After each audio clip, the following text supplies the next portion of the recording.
Jay, I said to you yesterday, because we're playing a new game, that I would say you're in a type of element when you play a new game, because it's what you want to do, right?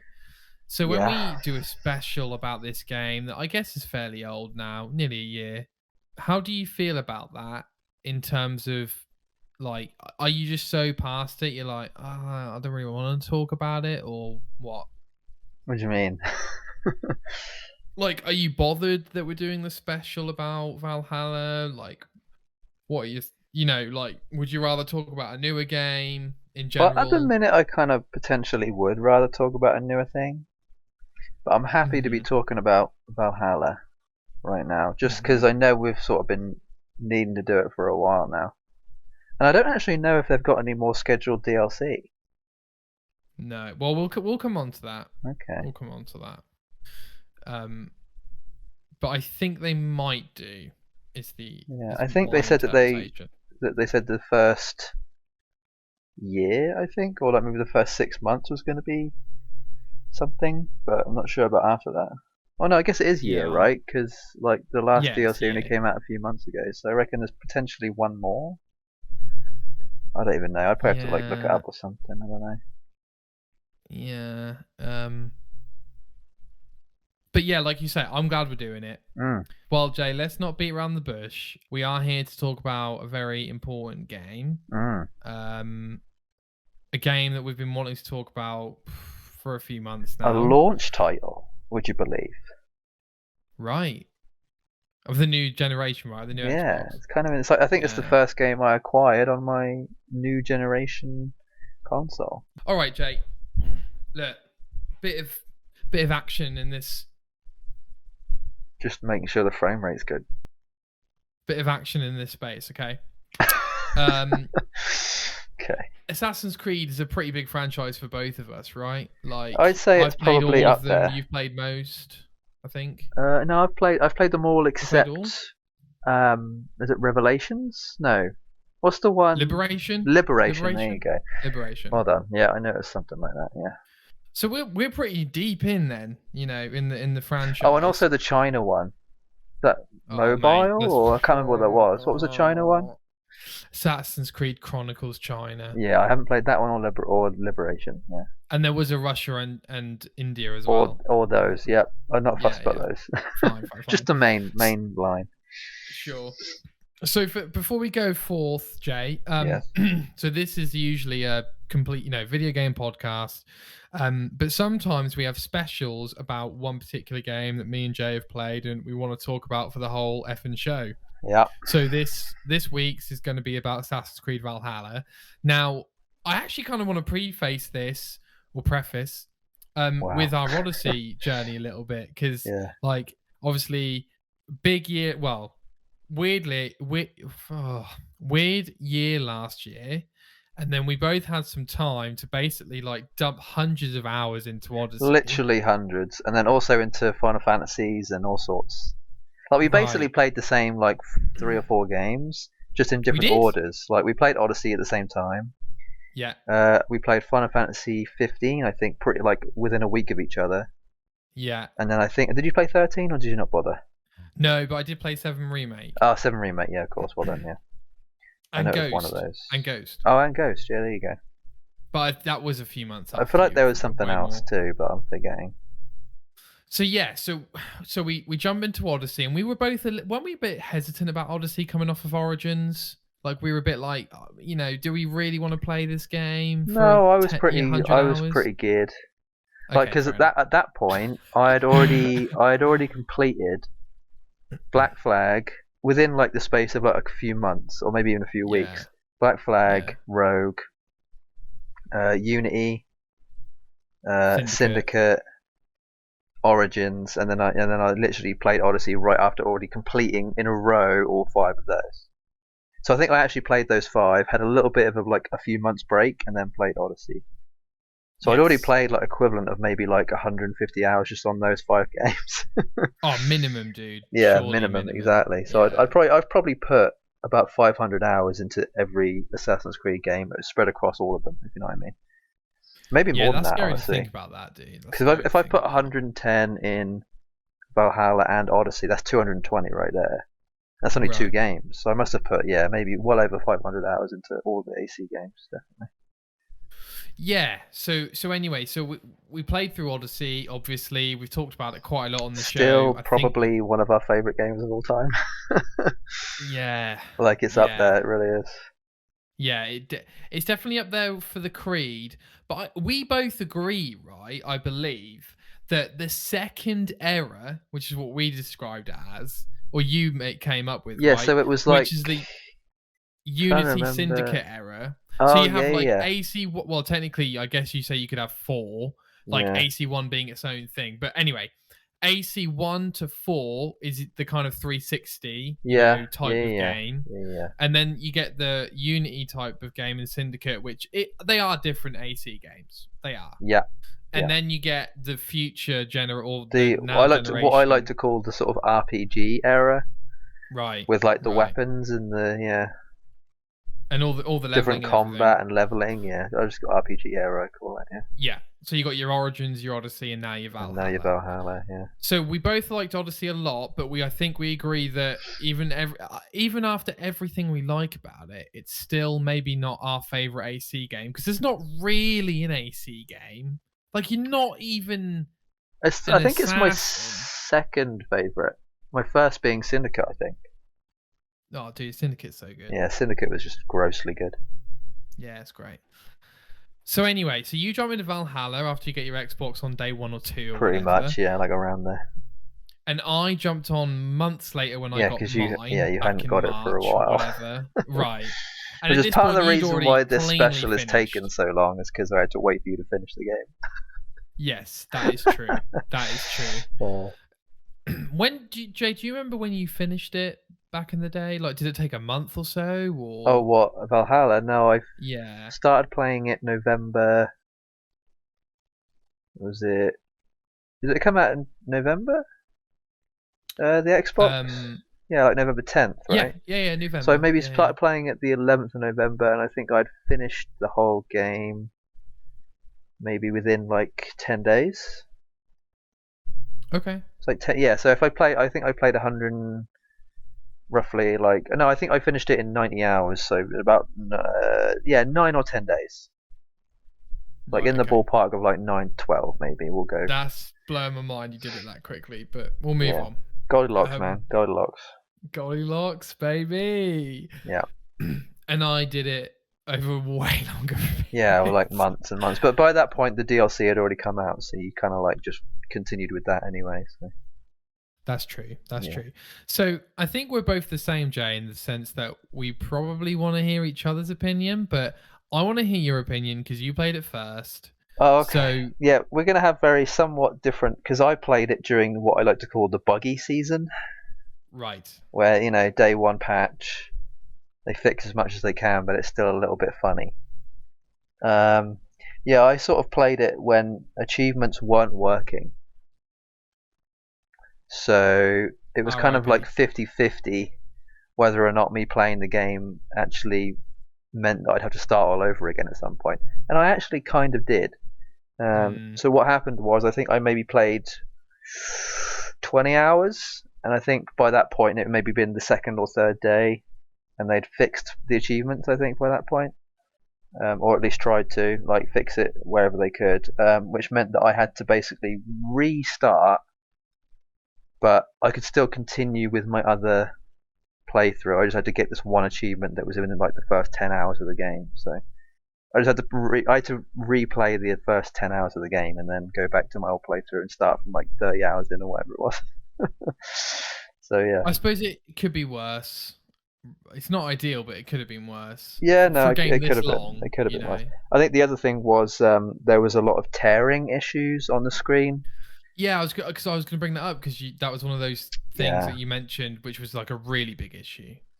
Yeah, it definitely wasn't great. The frames were dropping.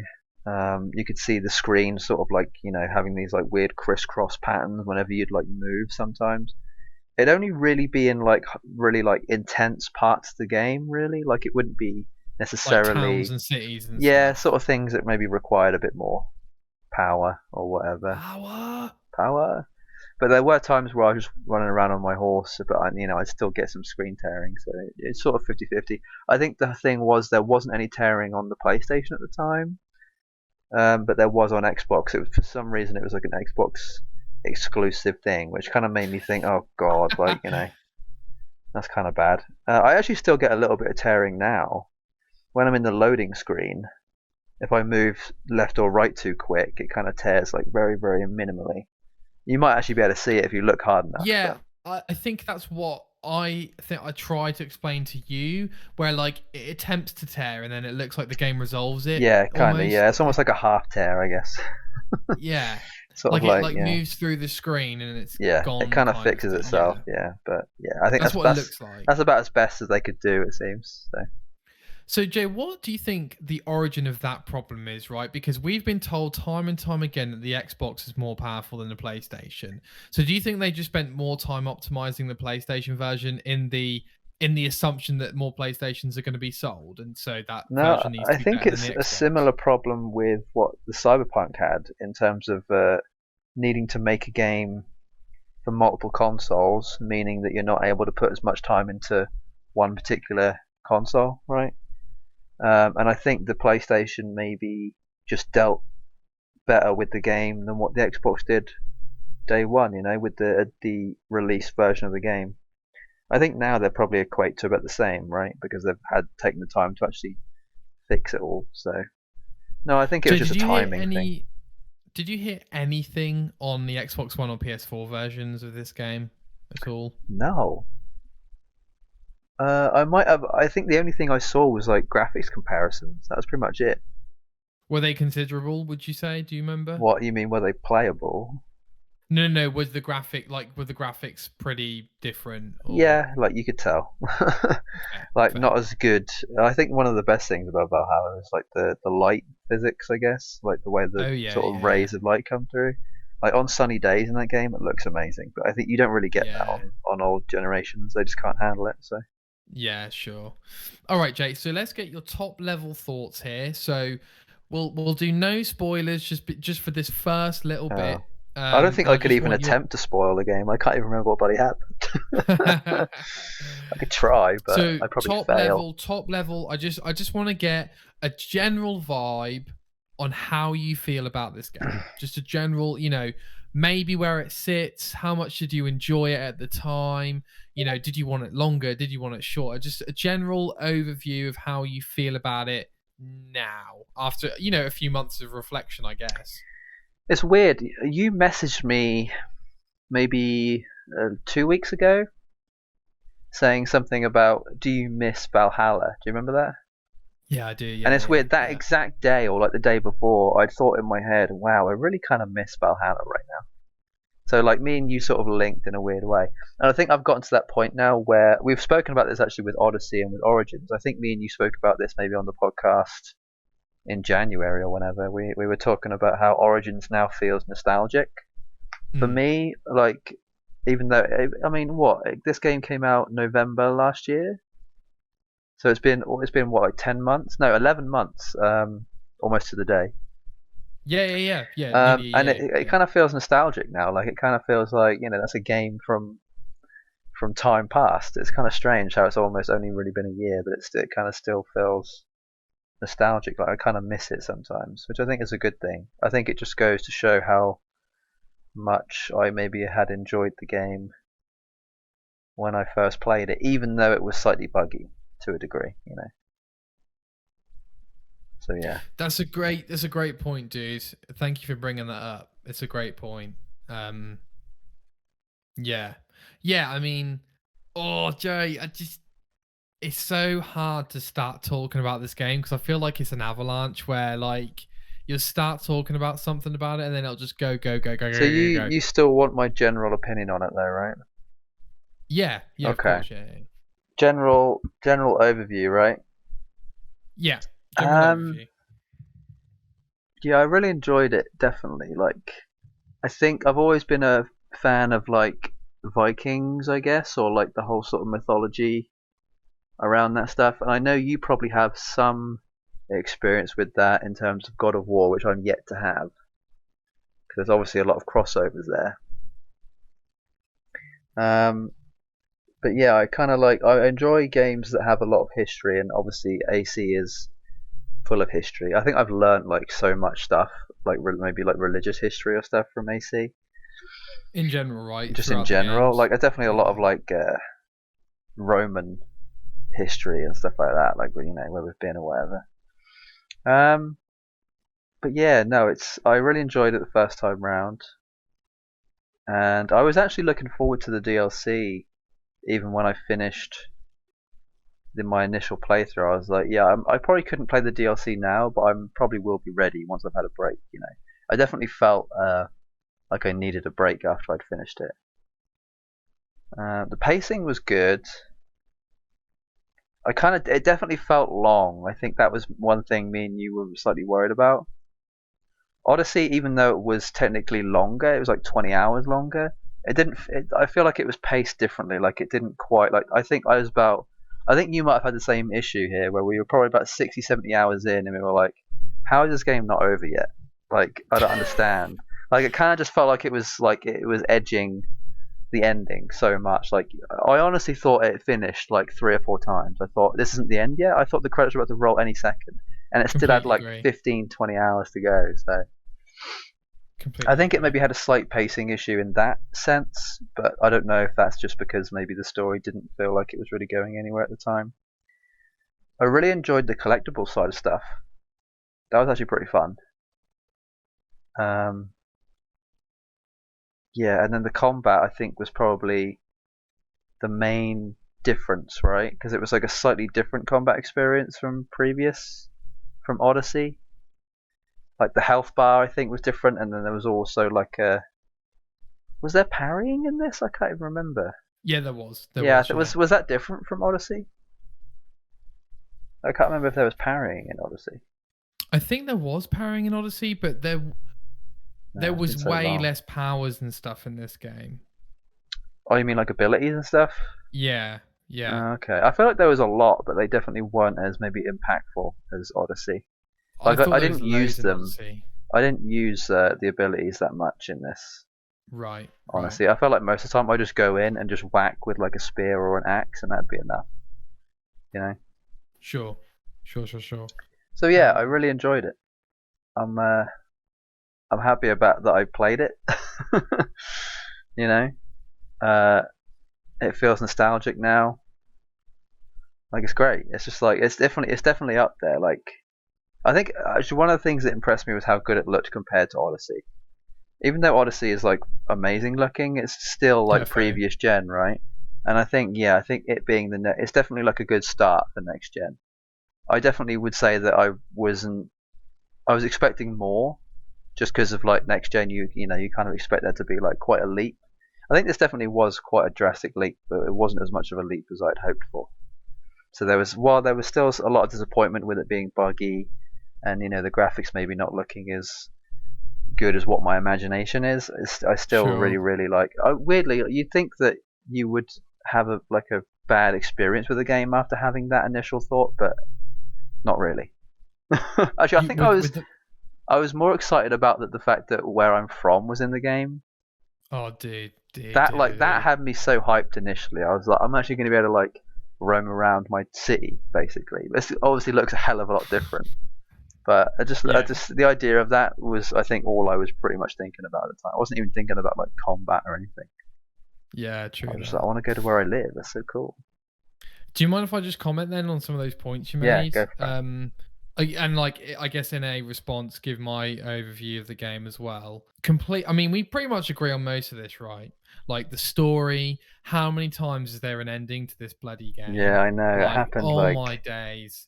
I genuinely thought like so many boss battles. I was like, this is the last boss, right? It has to be. Which is weird that you would think that, but obviously like it doesn't really make sense. I don't know. And so the way the quests are laid out with like doing a thing in each county, I forgot like you start the game and you're like, oh, there's no way we'll do one in every county, and it's like, oh no. There was 16 to do, right? Something crazy. Yeah, I think there was 16 counties, and that wasn't including the places that you travel to elsewhere, so like Norway and a bunch of other places. Right. It's kind of insane. Which we'll keep on the download for now. That's definitely a spoiler, I'd say. Yeah, completely agree with you on the story elements. I agree with you on the collectibles. I mean, we can talk about this in a bit more detail if you want later, but I think these collectibles are kind of near perfect in terms of, just rewarding enough and not too many of them. Yeah, because you get gear out of it, right? Right. Like that was probably the main, like one of the bigger things was that collectibles actually And meant that resources. and that you actually meant that you get rewarded for it properly. Whereas I think other collectibles in previous games just meant that you had picked up something. Like it didn't really Right. give you anything necessarily. I think Odyssey maybe did Odyssey have collectibles that you could find gear, or was that just drops? I can't even Probably. remember No, now. I think it did. I think it did. Yeah.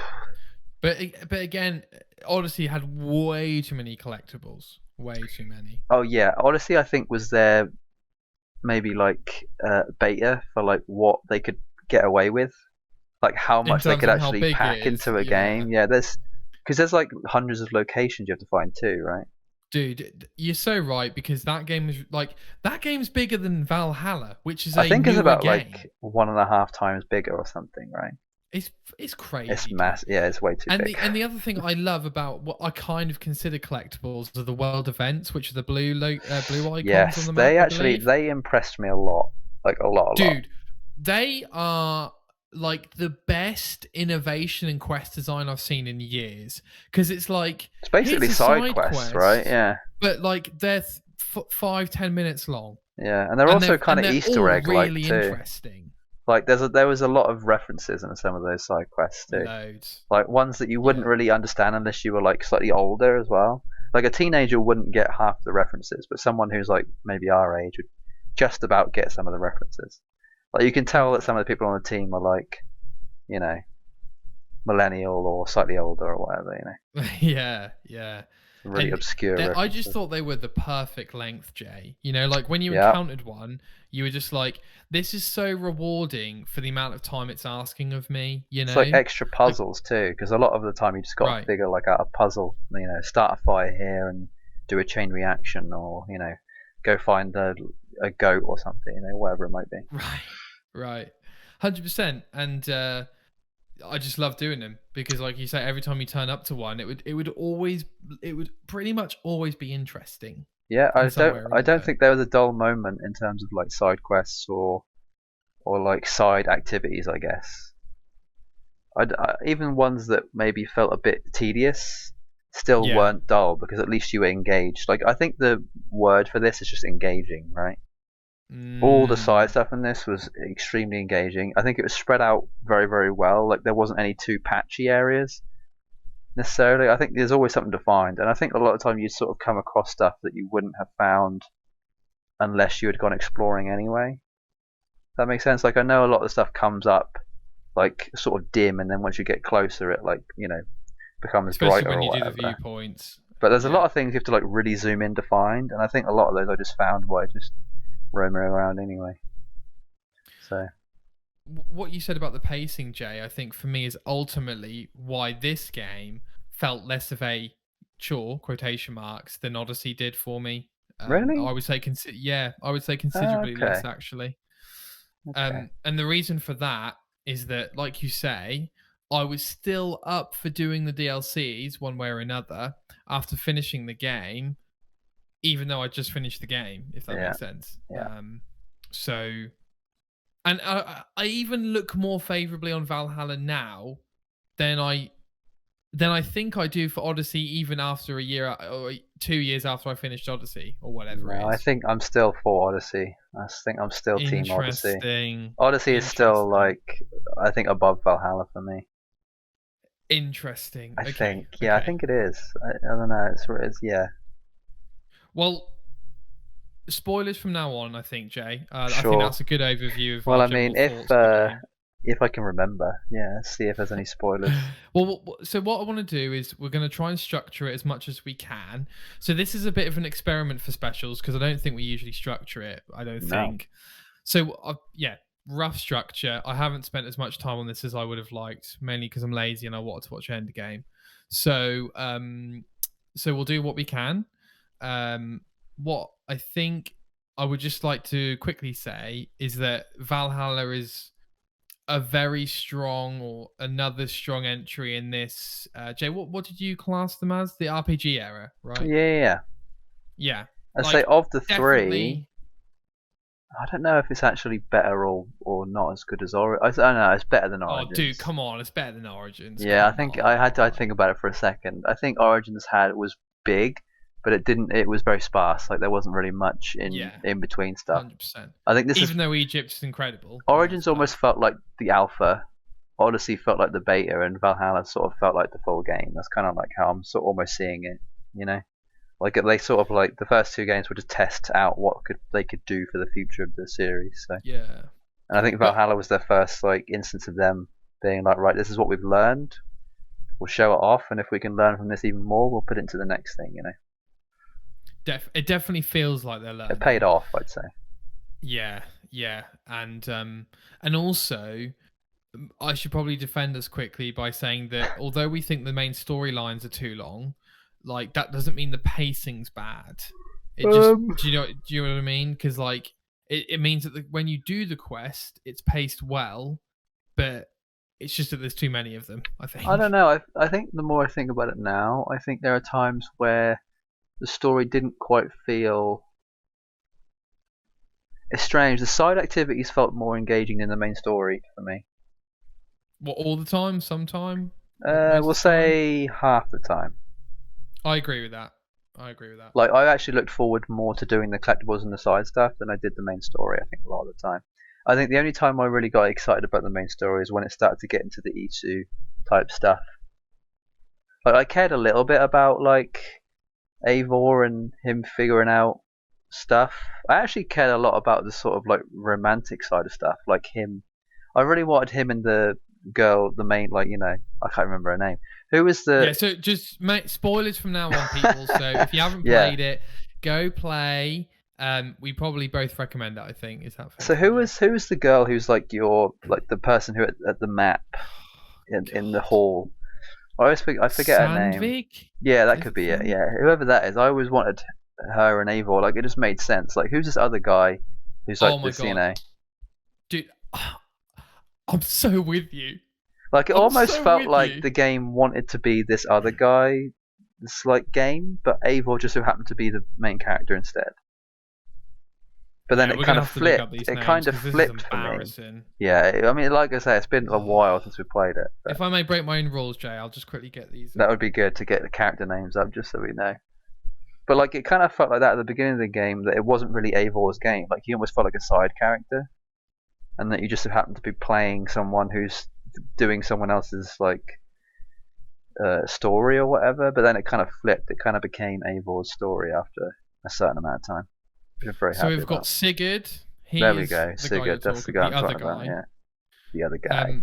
We've got Basim, who's the assassin. Oh yeah, I forgot about Basim. Yeah. We've got King Steerborn, I believe is how you pronounce it. Yeah, I remember him. That's your dad, right? Or is it? No, Sigurd's dad, I think. Sigurd's dad. Yeah, because I think your parents died at the beginning of the game. Yes, Sigurd's dad. Yeah. Sigurd's dad. So, okay, Jay. So, what did you think of the opening? It's weird that you mentioned that. I was just thinking about it. Yeah, I liked it a lot. It kind of set up Eivor quite well. Like, it made you actually maybe care for him a little bit more. It made you think, oh, he's probably quite battle hardened at this point, you know. Like, I actually, it kind of reminded me of Black Flag. Like, when I literally the first second of me playing the game, I was like, oh, this kind of reminds me of Black Flag a little bit. Like the way he was dressed and the way he held himself. It felt very the character in Black Flag, Conway, is that his name? Edward Conway. Yeah, he felt very similar to Edward Conway, like the way he sort of held himself, his character. Like he almost felt like he sort of was a bit young, but still had done a lot or like seen a lot. If that makes sense. Yeah. Which is kind of how I felt Edward Conway was. Like he was almost like and he felt very pirate-esque. I guess it was like. Vikings kind of are like pirates. They're always on the sea, you know. Definitely. Just very similar. Isn't Viking like Norse for pirate or sea pirate or something? I don't know. There we go. Something new. Learn something new. But yeah, that's kind of how I felt. I actually kind of liked that a lot. You're starting to make me think of things I hadn't even really thought of properly. But well, before we go further, Jake, Randvi is the lady. Randvi, right? Okay. Well done. Yeah. So Dude, I can't tell you how much. Like, I'm the same as you. There was no other option. She was the one, dude. And we both played. We both played Eivor male, right? Yes. Yeah. Which is strange because we both played female. Odyssey. Cassandra, yeah. Cassandra, because obviously, right? She just looks like the better character. I always found the politics around whether you should be male or female in AC strange to me. I was like, just go with the one that you think looks better. Interesting. Because I feel like they are, like, especially in Odyssey, they were very two different characters. They weren't the same people. They weren't just male and female versions of each other. They were actually different people. Oh yeah. Sure. Whereas I feel that it's supposed to be the same person, but to me, regardless of whether I would have played it as the female, I think it would have still felt like a completely different person. Because I feel like to me, the look of someone, you're getting a different performance, aren't you? You're getting a different actor play them. Like if you had twins, but they look different, to me they're two different people. They're not the same person who are, like, obviously they're two different people, but they're not like twins that look the same. Are obviously two different people, but to me they're the same person, just with different bodies. Does that make sense? Like, that's kind of how it is with like the Eivor situation. Like, to me, if you look different, you're a different person. Sure.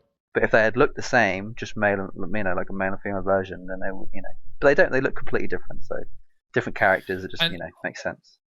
I'm going to make a bold statement, Jay. Uh-oh. I think Eivor might be my favourite assassin or main protagonist of the AC games. You know what? I will say he probably has the most character development. Like, in terms of, like, actually having opinions about things and, like, the way, like, he holds himself, the way he goes through dialogue. Like, he felt very developed as a character versus other ones. Cassandra didn't really. I'd say she was the second because she was. She was extremely developed, especially with the DLC and like the kid and everything. And like, it just kind of it made her feel extremely real, which was like creepy to a degree. But I'd say the most real characters have been the Syndicate characters. Okay. The Fry twins. Origins. Bayek. Yeah, Bayek actually felt pretty real to me. Like I actually quite liked it. I did. Aya, is it Aya? Is that the? Oh, she's better than Bayek. She's much better than Bayek. And then obviously like Odyssey, Cassandra, and Eivor. But I feel like characters before that didn't really have too much going for them necessarily. I think AC2 remind me. Ezio had like a lot of character, but he was just very like suave. He was just like that sort of Italian kind of thing, right? He's the template, but I did love Cassandra, and I just love Eivor's the way he speaks and his performance. I think is like perfection. Oh, he's probably one of the better voice actors, 100%. Oh, dude, he's so good. Yeah, him as a person, like the actual actor who plays him. Yeah, it's actually a really cool dude. I saw him in a lot of interviews before the game came out, and I was like, yeah, it's a cool dude. Was he buzzing about being in the game and stuff? Oh yeah, he was like totally fangirling over the fact that he was like had anything to do with it, Oh, that's. I think he was a bit of a gamer too. He's sort of like a Henry Cavill type, like he's in things, he also plays at the same time. So I knew of The Witcher when I actually played the video games. There's like a compilation of him talking about how many times he's played the Witcher video games. Yeah. So anyway, I don't know. He's got to push it. How did you feel about it becoming your kind of key next gen launch title? Yeah, I guess this is sort of the blueprint now, right? Of like what to expect and also what to build upon. So what did I say again? What did I expect? Well, how do you feel about it being that? But actually before that, did you expect it to become your favorite launch title? Oh, well, I feel like launch titles are notoriously bad, right? Yes. So an AC game, regardless of how good it was, would have been better than any previous release title. Like, it could have been the worst AC game, it still would have been better than most release titles. Well, Jay, the last AC launch game we had was Black Flag, which is one of the fans one of the series' favorites. Yeah, it's really good. I agree. Yeah, so how do you feel about it? Like, become like would you say it is your favorite launch title? I mean, I guess I can't Why really do you think that of like is? other Like, ones. do you think it was just the most solid game that came out at launch? I guess in a way. Or Yeah, I'm trying to think what else came out around the time. I feel like it was like weirdly there was a load of games that were set to come out 2021, right? Mm-hmm. And they were sort of like promising a load of stuff. But I mean, I think we spoke about it before about how the first year of a new console tends not to be that good. If not couple. Or like a couple of years. It kind of tends to be kind of like you'd think that like people getting used to the system, right, and actually developing games from the start rather than sort of beginning on Xbox One and then halfway transitioning through to the next console, which I kind of feel like we're still in. We're kind of still in that process, the transitional process. So this game was never going to be next gen entirely, you know. I feel like to me this is still a half and a half. Like the only time I will call a next gen game is when it's solely released on next gen. Understood. So the first game to come out exclusively on next gen, like AAA, like whether it be a Call of Duty game or an AC game, that will then be my first proper sort of next gen thing. But in terms of release title, it's great. You know, it's about as much as it's literally the best thing you can expect. Like other than it being like a new Final Fantasy or I guess a Call of Duty to a degree. Like, you know, you just want that to be one of the first things that you play. I guess Absolutely. Cyberpunk was kind of a release title for me, but not really. I don't know. A month late. It should have come out the same day, but it didn't. It should have come out a year later, but yes, okay. Anyway. We'll go with that. Yeah. All right, Jake. Well, let's move on to the gameplay then. Yeah. So the gameplay is fairly similar to Odyssey, I would say, in terms of general combat. Yeah. You know, you've got I think you've got a light attack. Yeah, light, heavy. You've got a shield. Yeah. You've got your spears. You've got your axes. All that sort of stuff. There are different weapons in this game, though, right? Ones that weren't in Odyssey, like sickles and scythes. I think they might be DLC weapons. Yeah, I guess so. Yeah, sure. But regardless, they're ones that weren't in Odyssey still. Yes. Yeah. Yes. Oh, and hammers. So, firstly, how did you play? Tell you what, the most thing I was looking forward to was dual wielding two-handed weapons. Yes. That was like my first thing was right. Put all your points towards that makes it so you can dual wield, basically like two-handed axes. So I basically feel like a proper. Be the front cover. I feel like a proper Viking at that point, being able to have these massive battle axes. Like I feel like bloody brutal legend, like the Jack Black thing, right? Just like this, you know, just like really powerful, really strong, you know, that kind of thing. So that's kind of what I went for. We talked before about how Odyssey felt like a very stealthy game because it lended itself to I think you could kill enemies quicker with stealth than you could with normal combat. And I think it's the opposite. Yeah, go on. I was just going to say quickly, Jay, some of those powers in Odyssey was so OP. I don't know if you remember. Yeah, there was the one where basically. See, when you killed someone, the body disappeared. That too, yeah. And then there was another one where you could throw the spear. Like, too good. And literally, they'll never do that again, by the way. They can't. It's literally, it's like godly. It's. I think that's part of the reason why it was in Odyssey, because it was so godly, you know.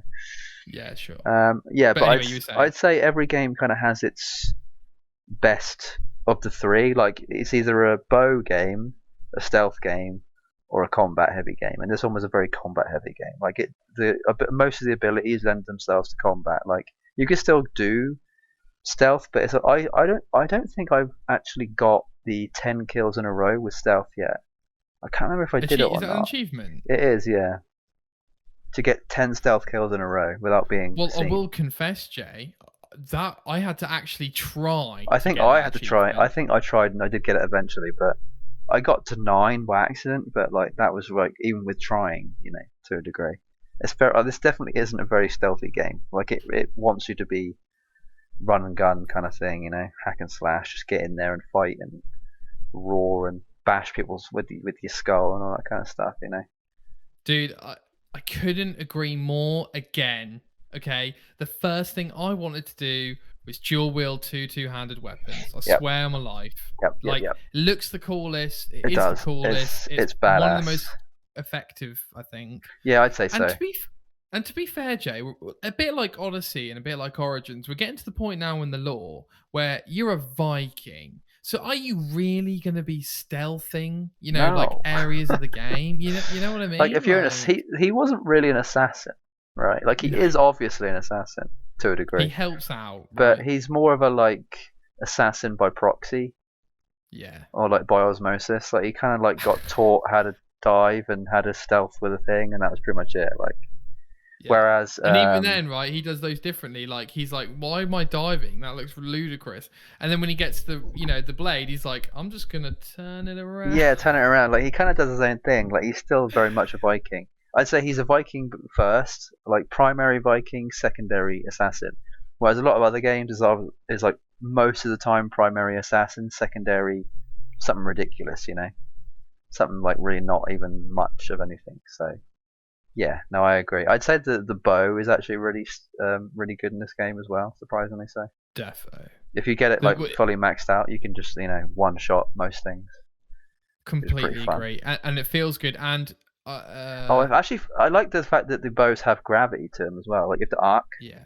Because I don't think you had that in previous games. No. Can't remember, mate. Yeah, I can't remember either. But that felt pretty nice, like being able to judge the distance or whatever. It made it feel more real, which is quite nice. Apart from Ghost, I think they're smashing the bow and arrow mechanics on the AC, to be fair.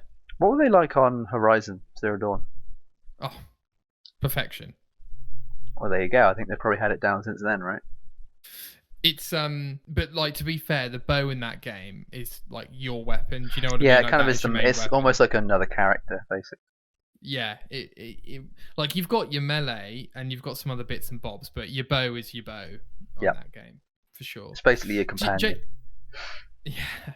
Did you play in, I guess, performance mode or resolution mode? Oh, 4K or 60 frames? So the one that gave you the best picture meant better frames, right? No. Okay, so I played 4K, the one that gave me better 4K, frames, I think. True 4K was 30 frames. Okay, in that case, I actually think this is another thing. I think the game didn't have that feature day one. I'm pretty sure. I could be wrong, but I think I played it just on sort of whatever they gave me. And then I think maybe that only came out like a week after or something, so I changed it. But I think whatever the one I played, it was 60 frames, so it probably didn't look as good as what it should have done. That makes sense, It still looks incredible, though. Yeah, I'd much rather play a game in 60 frames in slightly less better resolution than I would do in 30 frames at 4K. Jay, rant incoming. Okay. Uh-oh. I did the same. Yeah. Okay. And I swear, I'm never doing 30 frames again. No. Like, it's not worth it, man. If there was always an option, 60. I'm never picking 30 frames 40k, dude. Like, you literally are like, do you want to see a game run worse but looks better, or play way, way better? See, the thing, I think AAA games shouldn't come out unless they are 60 frames 4K. If it can't play steady 60 at 4K, don't release your game. AAA, don't do it. AA, it makes sense. 30 frames 4K, yeah, sure. Change between the two. AAA games, they should have enough money to make that a thing. They should be able to fix that. Are you also thinking because of the power of these new consoles, like we should be getting that as a minimum? Yes, that is a minimum. I agree. Minimum. I mean, they're talking about releasing the first 8K game on PS5. No. What? Why? Yeah, because it even says I'm looking at the box right now. It says on the box 8K. Yes, it does. 8K you can have right? 8K. You can have 8K ready movies. I think you can play on there already. But yeah, they're bringing out the first 8K game at some point in the next year, I think. Dude, like you say, Jay, we haven't expectations, got 64K. Man. Yeah, dude. Yeah. Expectations. I don't like it. And another rant, I guess, Jay. This game does not want you. Well, we already spoke about this. This game does not want you to play stealth. No. I refuse. So I saw some thoughts and some opinions going out there that this game makes you play a little bit more like original Assassin's Creed with the stealth. And I've got to be honest, Jay, when I read that, I was like, firstly, I kind of see it. Yeah. But the other half of me was like, really? Are you sure about that? I mean, to a degree, definitely not to that degree, but to like a very small.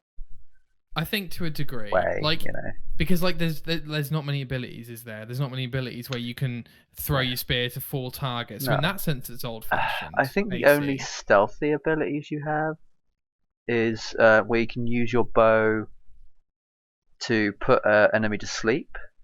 Yes.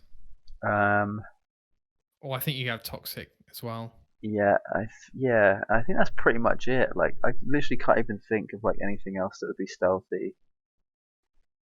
I guess the only other thing is like that you can get eventually is having it so you can do more assassin damage. If you like the little gauge that comes around, if you get it in the little red sliver, you can do more damage or whatever. Yes. There isn't really much to do stealth wise.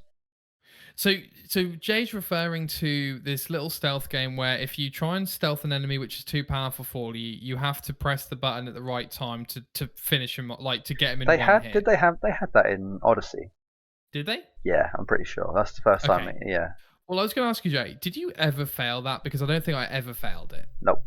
Not a single time. I've always gotten it. It's always been too big for me to fail it.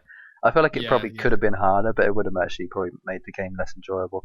They probably did that on purpose, so it made you feel like accomplished, like you got something done. You're right. It was very much an on purpose mechanic. Jay, the more I play these modern day single player games, the more I think that they don't actually want them hard at all. They just want that constant dopamine hit. It's almost like a spoon. They're kind of spoon feeding you, but they're sort of doing it like a magic trick. They're almost saying like, we're gonna feed you what you want, the enjoyment of the game, but we're going to make it look like it was you did it by yourself.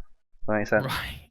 Like they're almost like they're basically treating you like a toddler. Exactly right. It's like, oh look, you did that all by yourself, didn't you? Yeah. Exactly. Like it's that kind of thing. Pull the stabilizers back on. Yeah, exactly. It's basically stabilizers at that point. But I like being taken through a game like that. Sometimes I mean. Which is, again, I can still play games like Bloodborne or Dark Souls where you just get none of that. You get the stabilizer. You don't even have wheels. Like, just ride down this. You don't even have a bike.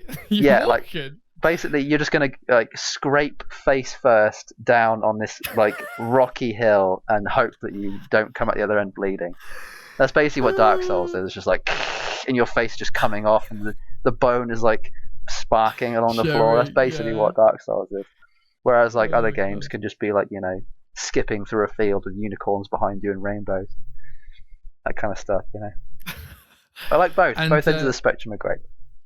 True. So, fishing, Jay. Oh god, yeah. There is an achievement. Is there a fishing pole in this game?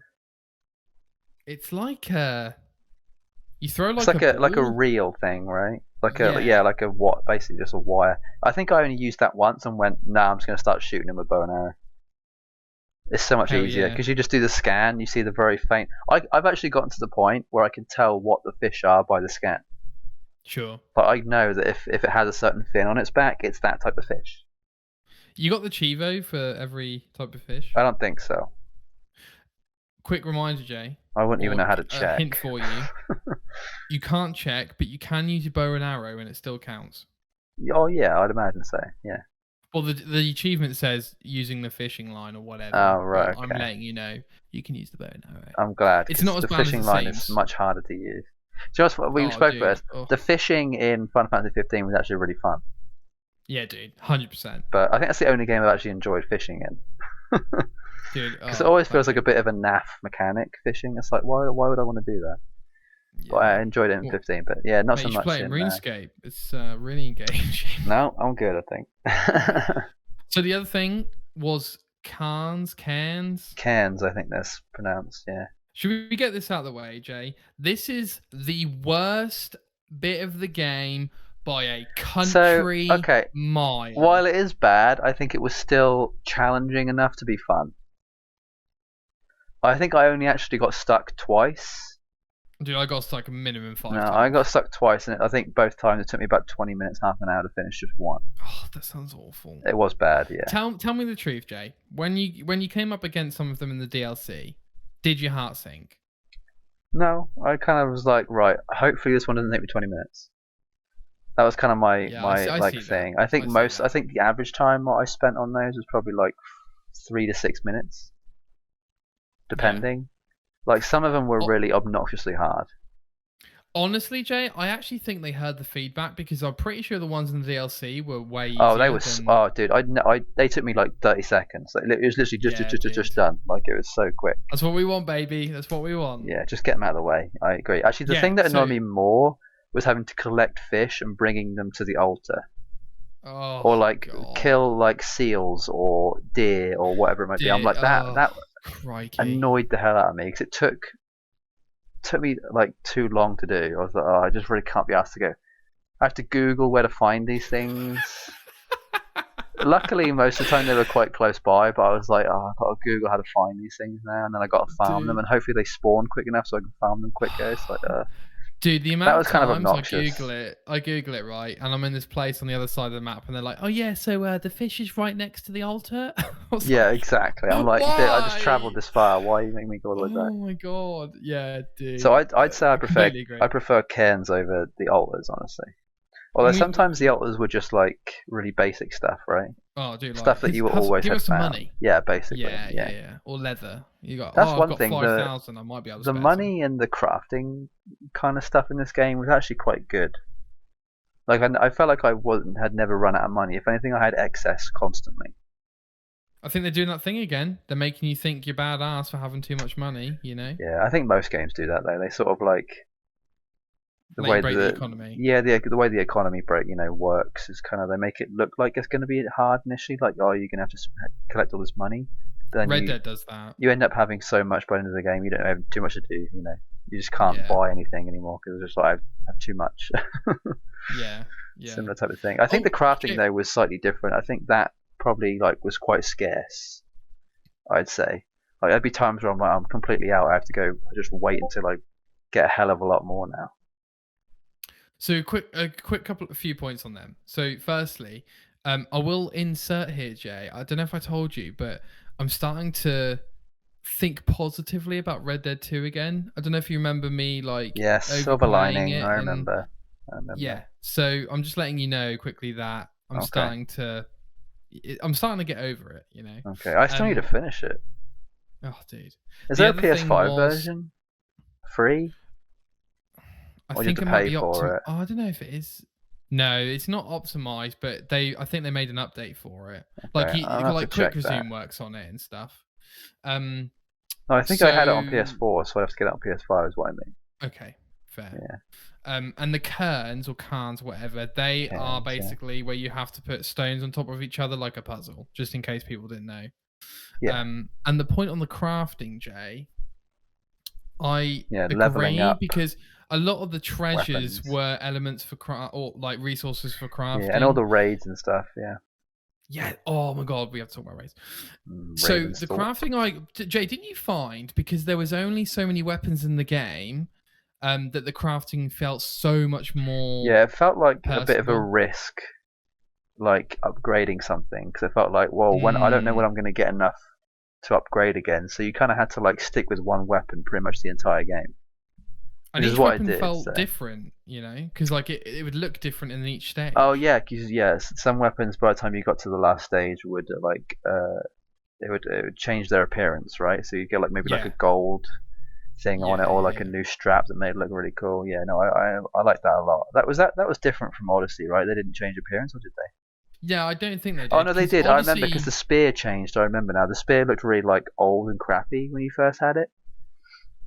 But then by the end of the game, you upgraded it and it looked really shiny and nice. I remember now. So, yeah. You upgraded the spear, but there was one thing, Jay, in that game which Valhalla actually missed until an update, which was that you could change your appearance on how it looked.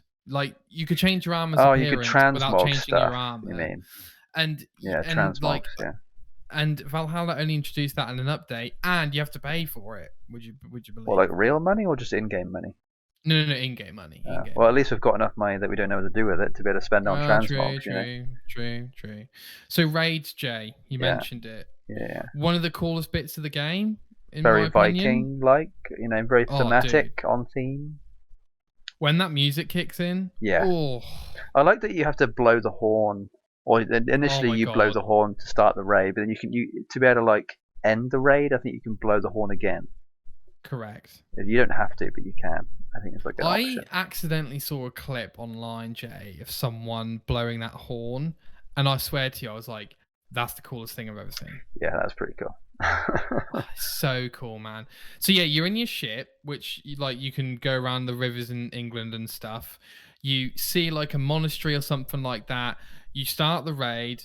You blow the horn as soon as you start the raid. You swoop in like your Viking people. They're your Viking rowing. They go in. You get off the boat. This like slow kind of like tempo starts playing. Like some music starts kicking in, and it's like Viking-y type sort of music, like using old instruments, and you cut them down with 2 axes. I'm like, yes. It's awesome. Yes, awesome. No, I agree. I actually like the fact that you had to like get your other Vikings involved. Like there were certain doors you had to bash down. Funny thing about that was actually glitched out for me. Go on. Where there were times where I'd do a raid, I'd go to bash the door wouldn't open. So I'd have to quit the raid and come back to it when they fixed it. So like a lot of the raids I didn't actually do until near the end of the game anyway. Fair. Just because I was like I missed out on so much resources and stuff and collectibles, but I just had to wait until they fixed it, which was a bit of a bummer, but got there eventually. But yeah, I like that. I like how you had to, there's like different tiers to these monasteries, and you got to like find secrets, and I liked that you had to like get keys sometimes too, like for collectibles and stuff, and I think you had to do that in some of the raids sometimes. Yeah, like they might be on an enemy or in a. So they definitely make it challenging. It's not too easy in that aspect. Like there were times where I was running around for 5 minutes, being like, "Where do I go?" Have to find this key or whatever. Oh Jesus! And some of them are quite big. Some of the raid locations are quite big. Yeah, you can spend a good 10-15 minutes on some of those raid locations. Easy. Stuff, aren't they? Yeah, easy. And you really feel like you're making progress. Like you see more of your crew like slowly making their way to the middle of the. Yeah, the AI was pretty good in this. I guess is basically what you're trying to say. Yes. AI was pretty good. Yeah, they weren't even if dumb. it was a bit bugged. Yeah. Speaking of the music, Jay, while we're on that topic, I'm not sure if you know, but Jesper Kid did quite a bit of this music, and he wrote the original Ezio's Family, and he did a lot of the 82 80 Brotherhoods tracks. I think he might have done Revelations too. I don't want to, misquote, but he basically wrote a lot of the main themes for Assassin's Creed, or the main theme. And he came back for this game after, I don't think he's done one since those games. So I was like, I can't wait to hear this music. And frankly, Jay, also Sarah, I think her name's Sarah Shrapner or Snapcore or something. She did the Origins music, and she's helping out on this as well with the music. And I love some of these tracks, dude. Okay. Oh my god. There's a track I haven't listened to them properly, but I guess they sort of are on, while you're playing the game or whatever. But yeah, dude, some of them are super atmospheric, a bit like a Skyrim-y sort of thing. And there's one called Out of the North, Out of the North, and it's basically every time you did a viewpoint in Norway, like it would play. Dude, it is so good. It's so good. I'm sure you would recognize it if you heard it. Yeah, I mean, I feel this is the thing with most games. You sort of hear the music, but you don't really realize that you're getting used to it so much. You hear it randomly, like later on after you haven't played the game for a while. You're like, I know that. Where's that from? And it's kind of like it all kicks back in again. Yeah. And again, I want to shout out, there is a specific Viking raid theme that plays like sort of like a slow build up. I couldn't pronounce the name, but it is so good. Something Norwegian, I'm sure. Something dark. No, it is super good. And speaking of Norway, Jay, segue. You start the game in Norway. You certainly do, which is interesting. So shall we move on to the story and what you can remember? God. Do you want Yeah, me I to guess we give can you a try. recap, or do you want No, to? weirdly, I remember quite a lot of the beginning, like maybe the first, because I had to play it twice, so I would know a lot about the beginning. You know. Oh, okay. Yeah, sorry. Right. I thought you were gonna get. So we spoke about the beginning with the. Oh, by the way, I don't know if I put my big opinion on it. I love the start of this game, Jay. It just felt Yeah. so detailed. Mhm. Like as soon as you play like little Eivor, I was like, oh, this is brilliant. This is brilliant. This is next gen. This is unbelievable. Okay. Like and you see everyone dancing and the animations and everything. I was like, this is incredible. I don't think you get that detail for the rest of the story. Oh yeah, Per forgot. se. I know what scene you're on about now. Yeah. Okay. Oh, dude, it's fantastic. Sure. And you're called Eivor Wolf Kissed because obviously you get like what bitten by the wolf, right? Dude, a wolf bites your Yeah. throat as like a 4-year-old, and you live. Yeah, and you get a big scar from it, so you've been kissed by the wolf. You know. Yeah. No, it's very Viking. You know. It's very again on brand, on theme. Got to make 100%. it super fantastical. So as you said before, Jay, Ranvi is the one. And the whole game is making out like Sigurd is the main character, but Yeah, he's that not really. that actually kind of annoyed me initially. I was like, "What's going on? Are we going to change over to Sigurd all of a sudden?" I don't understand. I actually really hated Sigurd for a long time. I think I actually hated Sigurd up to the point where you're sort of at the end and everything happens. You know. I don't want to say too much. But No, we're in spoiler territory. It's all okay. good. Well, you know, Sigurd I think lost his arm by that point. Yes. And he's like figuring out about the Isu and the table and all the flashbacks and stuff. And you know. I liked when he started talking, because there was also that sort of like thing where I can't remember if they had this in Odyssey or not, but depending on the choices you made, oh, they did have an Odyssey because you finished depending on who was at your table at the end, the family and all that. Yeah. So depending on what choices you made, Sigurd would either hate you for it or appreciate you for having done it. And I think I actually followed the guide that made so I did all the right decisions, apart from one, I think. Actually, no, I did them all. I think you got the achievement as long as you did 3 out of the 4 or something.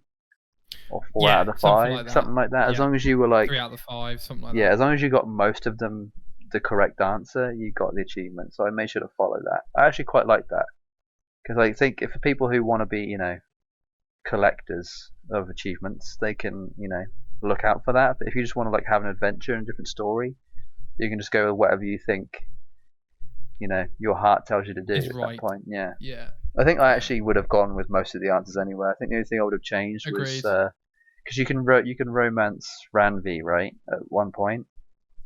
You can romance her. You have two chances of doing it. If you do it on the first chance, he then doesn't. It's like the wrong answer. You're not supposed to do it when you're first able to. You've basically got to wait until the later on, essentially. Dude, I can't tell you how happy I was when the game gave me another chance to romance her, dude. Well, it was deliberate, but yes, I enjoyed that too. I didn't think it was coming, truth be told. But, no, I had a feeling it would. Like I was kind of hoping the entire time. That kind of kept me going for a long time. And then as soon as that ended, I was like, right, can I finish the game now? That's all I wanted to happen. Oh, I know. Yeah. Did you like Sigurd when you were in Norway? Right at the start of the game with his kid, with his father and things. No. I kind of felt like he was a really annoying character. Honestly, I thought to myself, I really hope this guy doesn't stick around. Like genuinely, and then I was like, oh crap, he's come inviting them with us and all this crap. Oh, wow. God. No, I liked him at the start, but I also like the start in Norway. I do like that as well. Yeah, I like how you stayed there for a while too. I think I stayed there for like 6 or 8 hours or something. 100%. It was a good amount of time. It's like the longest tutorial ever, but it was. Yeah, the title came like 8 hours after having played the game. Yes, it took a long time to get there. Yes, it probably did. The longest one actually. Do you know, Jay? It's funny. I think I'll remember those first 6 to 8 hours very fondly. Like, more than I will do the rest of the game. Honestly. Yes. Next gen, all of that contributes to that. Yeah, the snowy sort of terrain, it kind of sticks in your brain, doesn't it? Yeah. Having to go see that woman who like shows you visions of Odin and all that kind of stuff. Jay, let's get right into it because this story is crazy from an AC point of view. Yeah, it's probably one of the most, alongside Odyssey, like the fantastical side of it. Like I feel like there are certain AC games that are a lot more out there, like a lot more like mythological, I guess you could say. Actually, I'd say the RPG era was the most mythological era. Like, I guess you could literally just call it the myth era, because like you've got Origins, which is like all the sort of like the Egyptian gods and the weird boss battles, right? Like you basically like go to the afterlife essentially. You've then got Odyssey is with it Curse of the Gods or something. The second DLC. yeah, I think so. Tomb something. You've then got Odyssey with all the Greek gods, and now you've got Vikings with all the Viking gods. You know, like Thor and all that. So it's all about gods, really. It's very like mythological. And they're all I love that. Vikings aren't, but those two are ancient, aren't they? Like Odyssey, like they're set in ancient Greece and ancient Egypt. Yeah, Vikings are 600 AD, I think. So they're not quite ancient, are they? Not ancient, but still bloody old, considering, you know, Jesus was supposed to be around 600 years before that. Yeah. You know, it's not that long. Like it is in the grand scheme of humanity. We haven't really been around that long. Oh, not long at all. No. So yeah, it's this story is bonkers. Like, I don't know if you remember, Jay, but you know, we spoke about it on the show, I think, before we stopped for the interval. I say interval, the 6-month break, whatever. And you were like, Nick, you're gonna have to play Valhalla because the story is out of this, like, you know, is legit huge, like big, literally out of this world. Yeah, no, it is. They definitely like experimented a lot in terms of with what they wanted to do, with like how fantastical they wanted to get with it. Like it was already very myth and god heavy with the last two, but I mean it went even further. I think you basically like were in Asgard for so much of it. You were in what's the other place? The place with the trolls. I always forget, the ice giants or whatever. Yeah, Jotunheim. Like it's basically like I felt like I was playing the Thor movie from the Marvel stuff. Oh, dude, that's kind of what it felt like. Agree with that. Yeah, I was actually kind of surprised. I wasn't really sure how far they were going to go. The weirdest thing that actually confused me a bit was the Valhalla part. Right. Like Valhalla sort of turned into a bit of a nightmare. Like it kind of became Groundhog Day, but creepy, like really nightmarish. Remember that?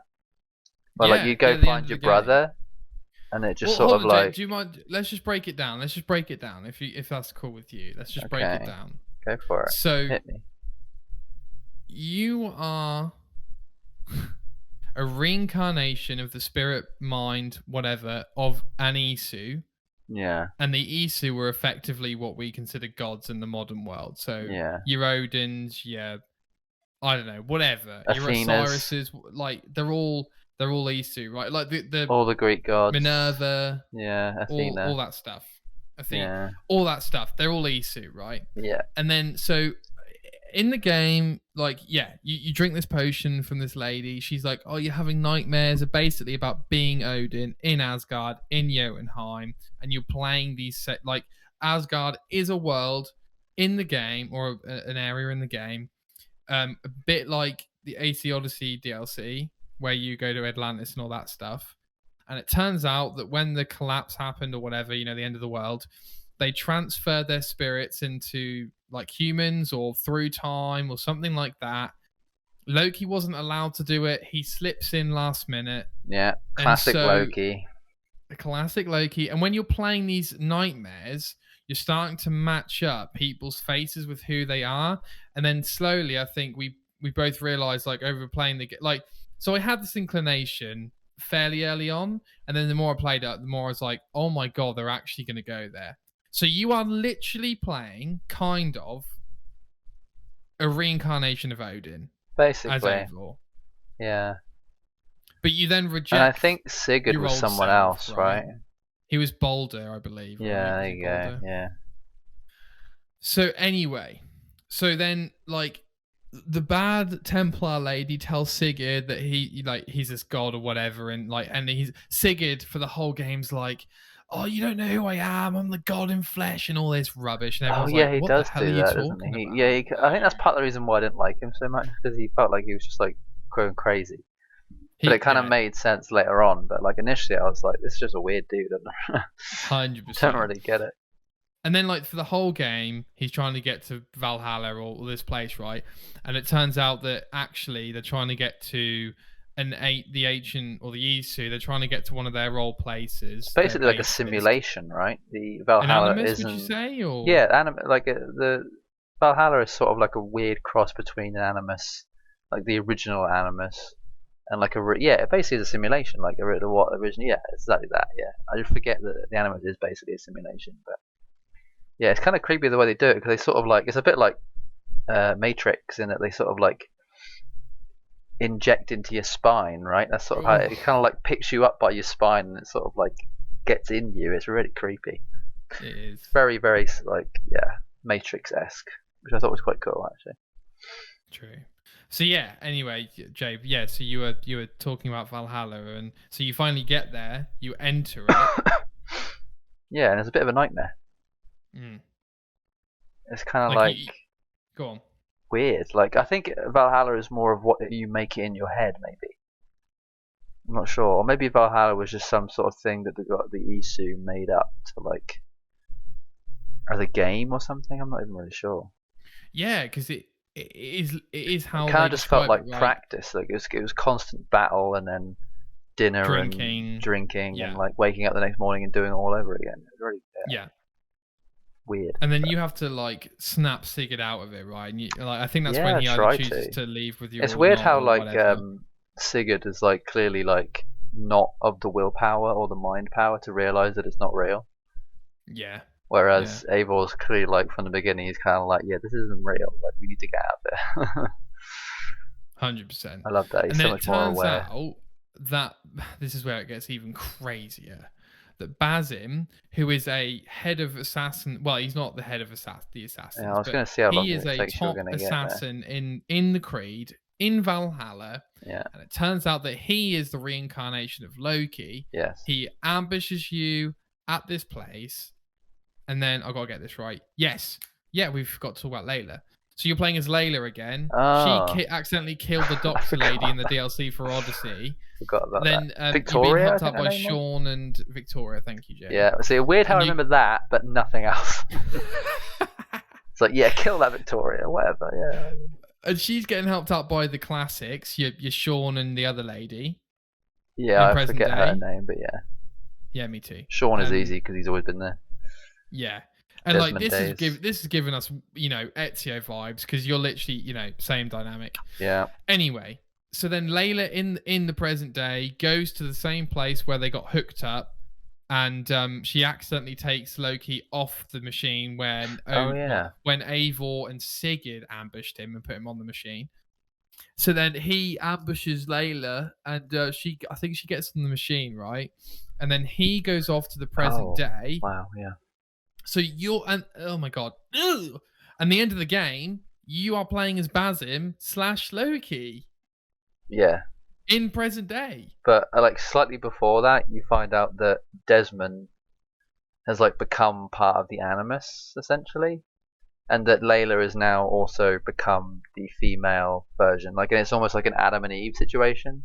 Yes. Which kind of like starts the, Apple thing all over again. It kind of like all ties back to like the beginning. And that original cutscene of the Adam and Eve running out of the Garden of Eden or whatever, which was just the Isu world when it was collapsing or whatever. Right. And then you find out that they've got to sort of run these numbers, these simulations, to try and figure out how to fix everything. How to fix the timeline. I just thought that was like pretty genius, honestly. Like, it kind of like went really out there. I would never have expected such a bold story in AC. It's weird how like people from the outside can look at AC and go, "Oh, it's a Viking game." Yeah. Just this particular one. When like the real fans know that it's a ancient civilization game. Right. It's also it's basically like a Matrix ancient civilization gods game. Like it's not a Viking game. It just isn't. Like it's almost like you're pretending to be whatever you're playing as a pirate, an ancient Egyptian, whatever it might be. That's just sort of like the medium in which you tell the story of the Isu through. And I like that's just what it's become over time. It's a really nice evolution, is what I'm saying, basically. Well, I was going to say you make such a nice comparison there, because I think you're also kind of saying, like the players who play AC casually, they don't know. Almost pretending like Sigurd's pretending, yeah. they're like, they it's are only Sigurds. it's only a pirate They really game. are. It's only a They pirate really game. are. They're not as aware, Like, And what was cool is not.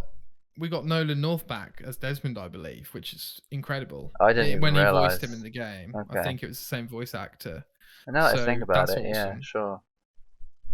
Honestly, I'm just happy whenever I see Desmond. Desmond's like one of my favourite characters in AC, so 100%. whenever I see him, golden. Love it. Jade, I mean, what the crazy hell are they going to do with the story next game? But yeah, so literally the end of the game was us seeing Loki, sort of like walk off in the distance into the sunset. Right? You just sort of like, whoa, what's going to happen next? That was kind of like it. So yeah, have to wait and see now. But I mean, between now and then, it's going to be more DLC, right? Yeah. So as far as I'm aware, Jay, they said they're doing a year 2 of content for Valhalla, which I assume. So they were going to skip the next game 2... and just do another year. No.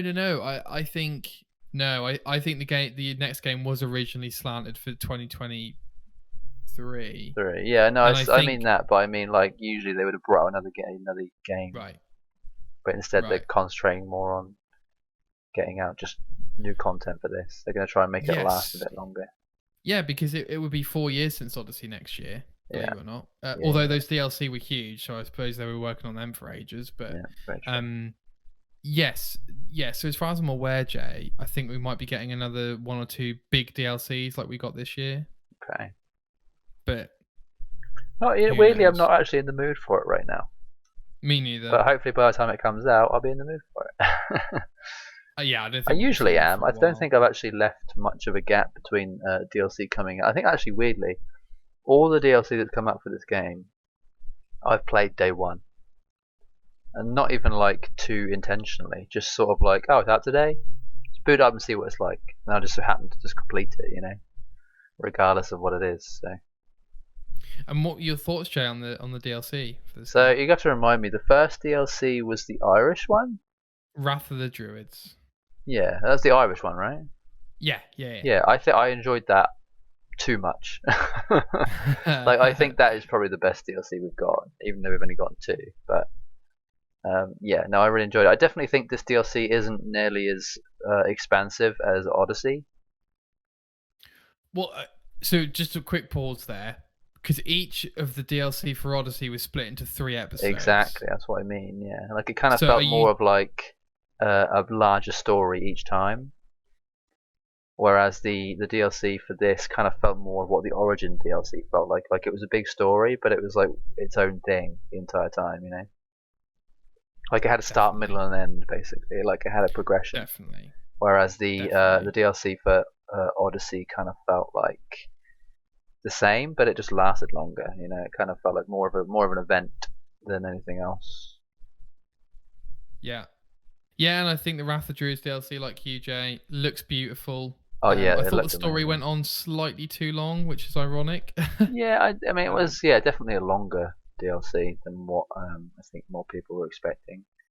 I think the best thing about it was actually the weapons that you got. For me, you got a really good spear out of it. I'd say one of the best spears in the game, if you ask me. Defo. It's all I use now. So. Defo.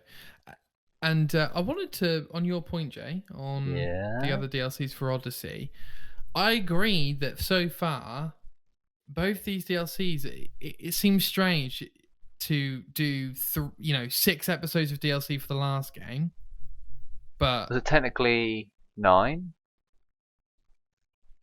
No, so 3 episodes. Right? So Legacy of the First Blade, 3 episodes, and then you had the 3 God ones. So you had the Persephone, and then you had Hades, and then you had Atlantis. Yeah, Atlantis. Okay, okay. You with me? I'm with you. But to be fair, Jay, those last 3 are like insane. What would you argue they're as big as like one of these? They're probably as big, if not bigger, than the Druid one we had. Yeah, each of the episodes. Yeah, well, it feels like that. They were massive. Massive. Like, you could have literally just had the DLC of AC Odyssey, and that would have been all of the DLC could have been with one game. Oh, dude. It was massive. Truth. Like, Truth I really think right Odyssey is probably the best,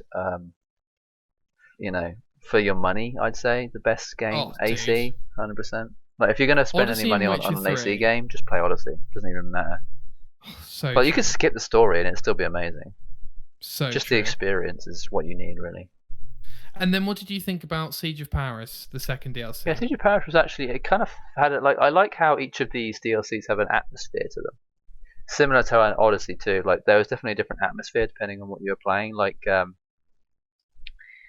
the gods one you were talking about, sort of when you were in the garden. I forget what it's called now. Like yeah, the purgatory sort of the place. purgatory place. Like, it kind of felt like a very sort of like, I don't know, I guess it felt like what it was supposed to, right? Quite heavenly and sort of like, joyful and whatever and sunny. Hades was like dark and depressing, like super depressing. And then Atlantis kind of just felt like, just amazing and like very, very tech savvy, I guess, like very intellectual. The Druids one felt very like voodoo-esque, and like I liked how they did more on that kind of stuff, like the whole sort of like, using the elements and very like, medicine and stuff like that, and like witches. And the actual druids, by the way, Jay, were tough, I found. Or tougher than normal enemies, anyway. Oh yeah, no, I like that's actually, you make a good point actually about how the enemies had like, they weren't just all the same enemies in AC. Like, they actually had different variation. I think that's probably one of the best things you can say about Valhalla is the variation of enemies. Definitely. Like, I feel like Odyssey maybe had a bit more of like just the same enemy over and over again. I honestly can't remember. Yeah, I feel like there was only maybe like 2 or 3 enemies. You had like your heavies, your lights, and then your sort of in-betweens were like things that could get you from far away, or like a bow and arrow. Like, that was true. There was like 4 different types of enemies.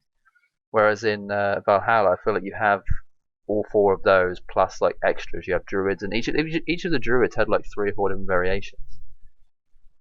So there's probably like 12 or 13 different types of enemies in Valhalla. That's kind of insane. Like, I think where Odyssey was more about scope, Valhalla seems more of like almost more about like mechanics and getting all the sort of details better, if that makes sense.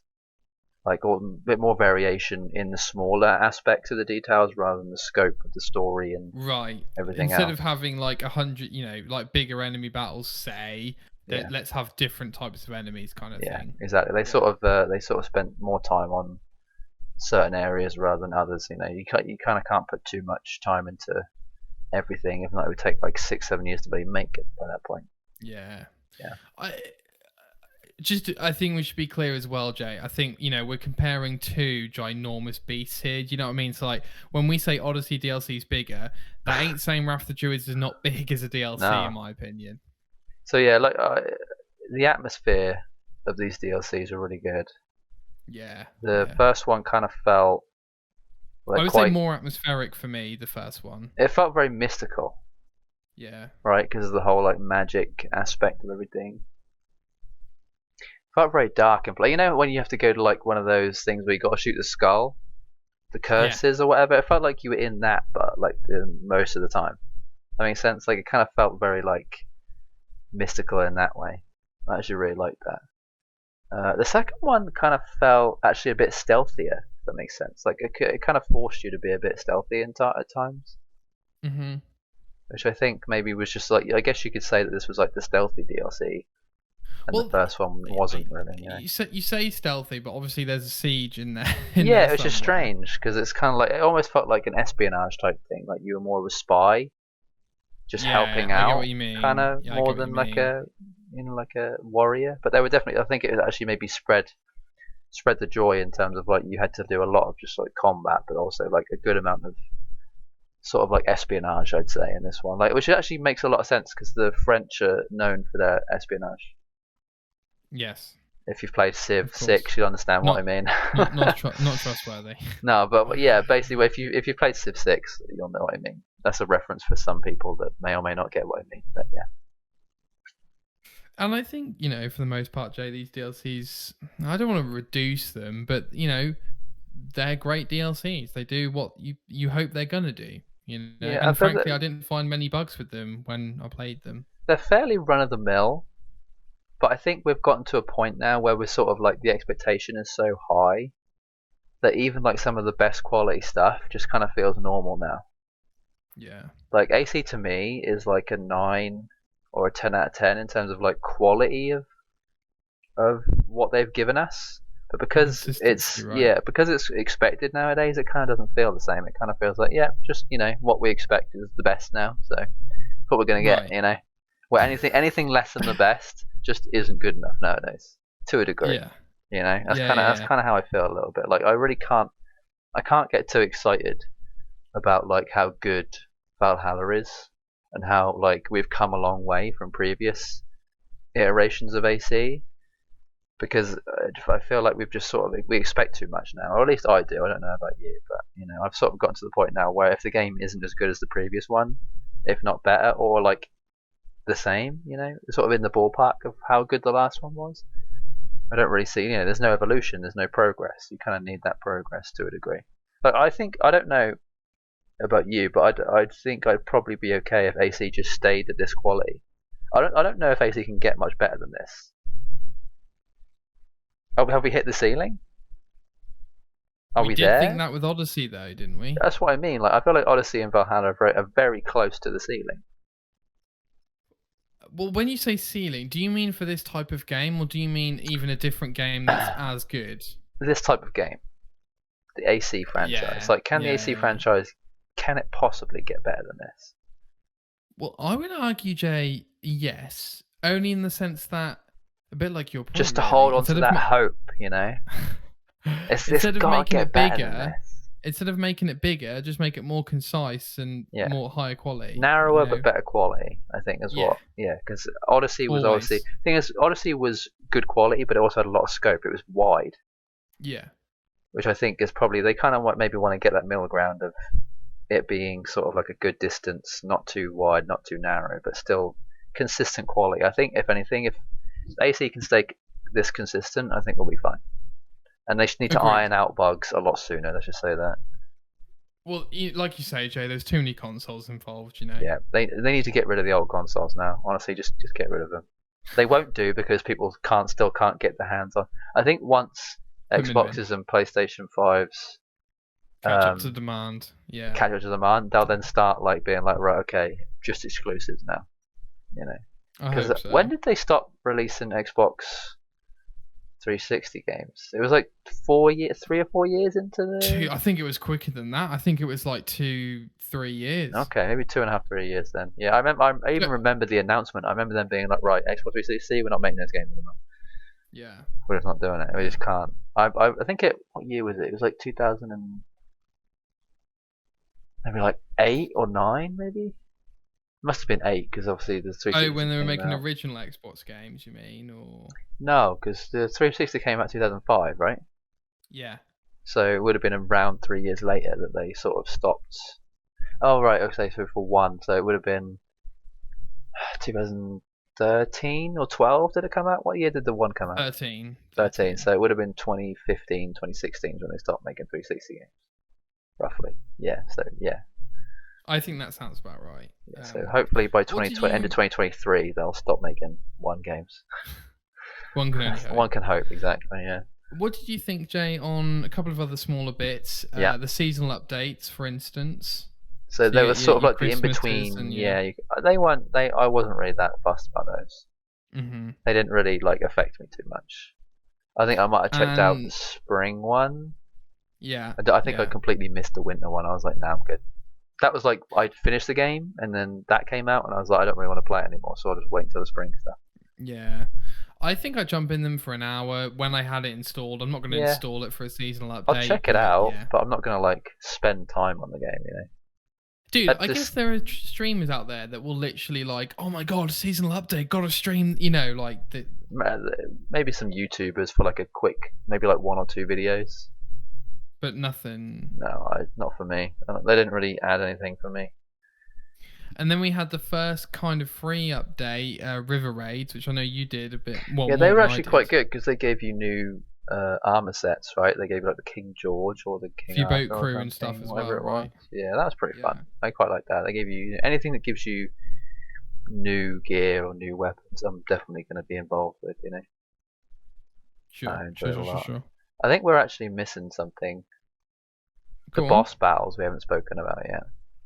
Okay, it's on my list in my head. I'm trying Okay. to keep track. River raids, by the way, I tried to do it twice, and I kid you not, Jay, it crashed on me. Oh, really? I kid you not. When did you do it? Do you remember? I think Was it after the short... first DLC or the second? No, dude, it was before the first DLC came out. That's probably why. I think it was Buggy when it first came out. Okay. I didn't play it until after the first DLC. Okay, got you.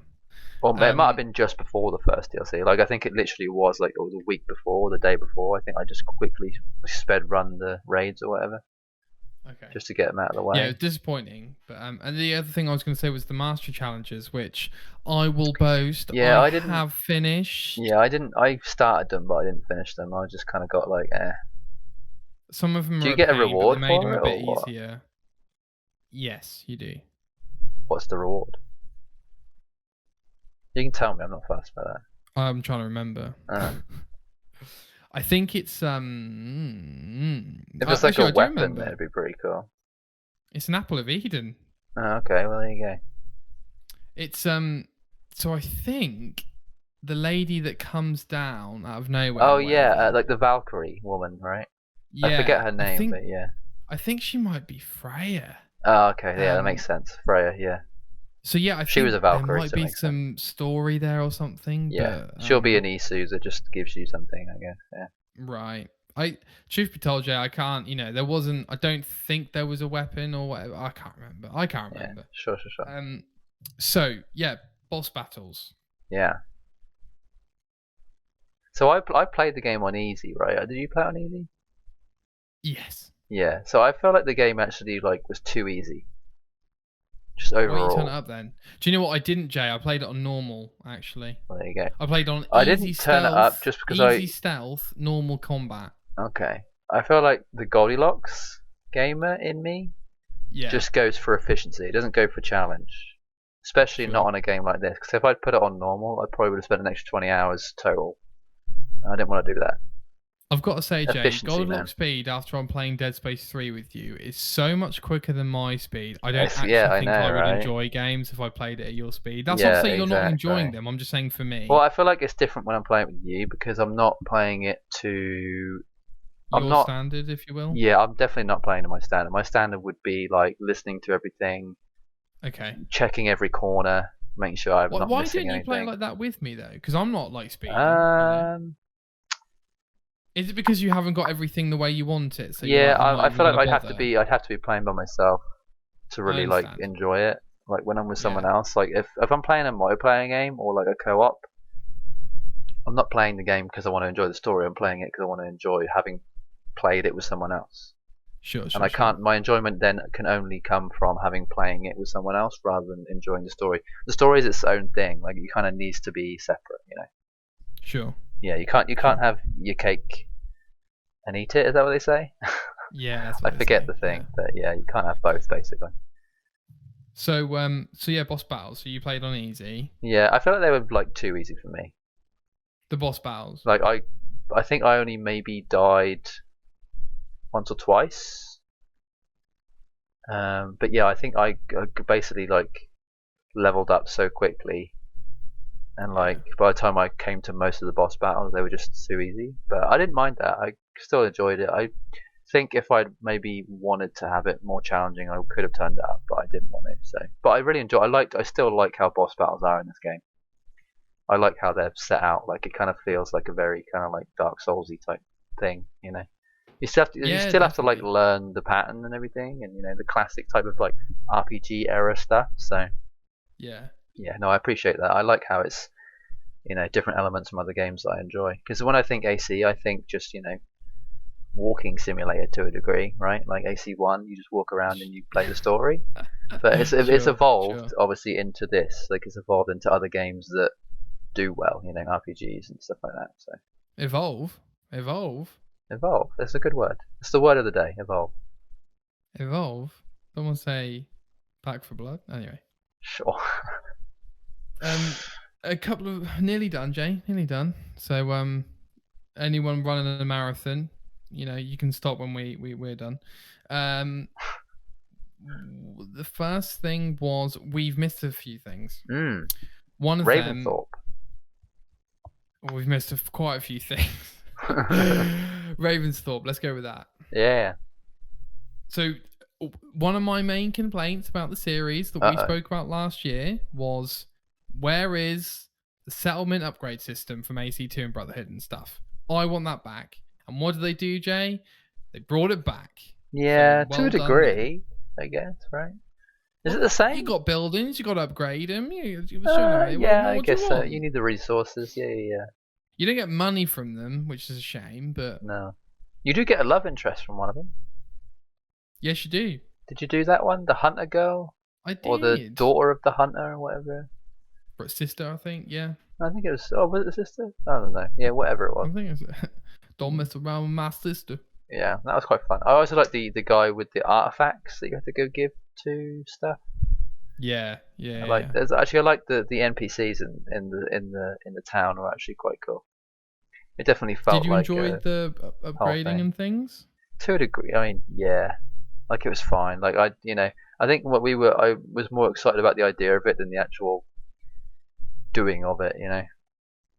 I didn't actually finish it until like way after I'd finished the game. Like I didn't max it out until like way after. I think I maybe got it to like level 4 or level 5. Screw you. I think it's because I was just missing resources. I just didn't bother. Yeah. I think it sounds like some of those might be from raids you didn't do, perhaps. I think I still had some raids to do. That's probably why. I just needed to finish them off. Yeah. And the other thing was Norwich, Jay. Yeah. We got to gush about this, bro. Yeah. We've been playing AC for over 10 years. They finally came to us. We've already had an England game, so we're like, we're not getting, that's it. Oh yeah, that's the London, England I guess. done, Yeah, right? that's England out of the way.